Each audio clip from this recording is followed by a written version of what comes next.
We first received feedback that the song, We Can Achieve, was featured in several videos, some of which were of school children, apparently from India, singing the song. This song was almost identical to Count on Me Singapore, save for minor differences such as replacing the word Singapore with India, and a line in the song which goes, "We are told no dreams to hold that we can strive for." In the videos, the students appeared to be expressing their love for their country, and the song was not disrespectfully treated. The publisher of the song, We Can Achieve, subsequently came forward to acknowledge that the song seemed to be substantially copied from Count on Me Singapore and apologized for it, as well as removed it from their platforms. We did not believe that there was any ill will or malice intended, and hence accepted this apology. Shortly after, one Mr. Joey Mendoza, he then alleged that he had, in fact, was the one who wrote the song We Can Achieve in 1983. This was an untenable assertion, given that this song, as I mentioned earlier, was practically identical to Count on Me Singapore. If his claim was right, it would be a direct affront to our own ownership and interest in the national song Count on Me Singapore. We thus pressed Mr. Mendoza to substantiate his claims.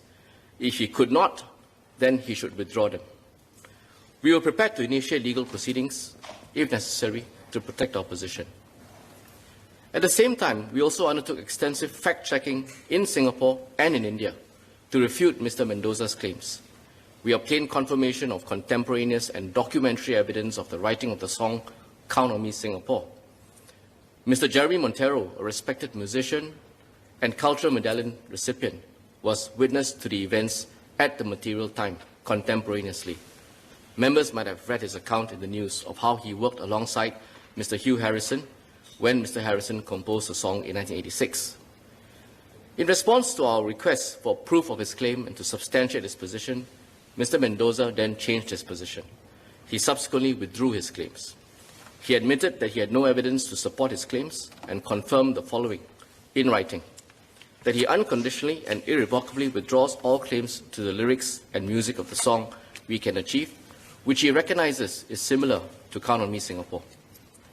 That he had informed all his associates and networks of the above, and also instructed all social media platforms to pull down the song We Can Achieve with immediate effect.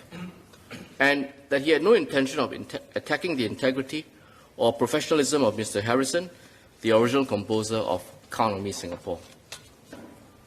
Mr. Mendoza's admissions leaves no doubt that Count on Me Singapore was written by Mr. Harrison, and that the rights and ownership in the national song remain with us.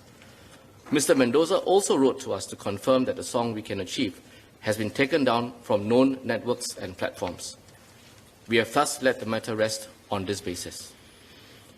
Sir, our national songs hold a special place in the hearts of Singaporeans. MCCY takes any challenge to our proprietary rights and interest in our national songs and symbols very seriously, and we will take the necessary steps to protect them. Since Mr. Mendoza had came out originally to claim his rights, so when we after we have done our check on our rights, why didn't we actually press the issue further and ask him to admit plagiarism rather than just letting him go like that? Mr. Leong should not also confuse asserting our rights with necessarily taking legal action, legal proceedings. They're not necessarily the same thing. And in this case, it was far more efficient, quicker, and a lot more effective for Mr. Mendoza to be persuaded that his own position was untenable, for his claims to be withdrawn by himself, and not in any way removing the Singapore government, and in fact for all Singaporeans' interest in the songs, to be preserved. That, I believe, in this context, was a far more efficient outcome that was achieved in a matter of several days, as opposed to being caught up in protracted legal action, which could potentially take a fairly long period of time. Thank you.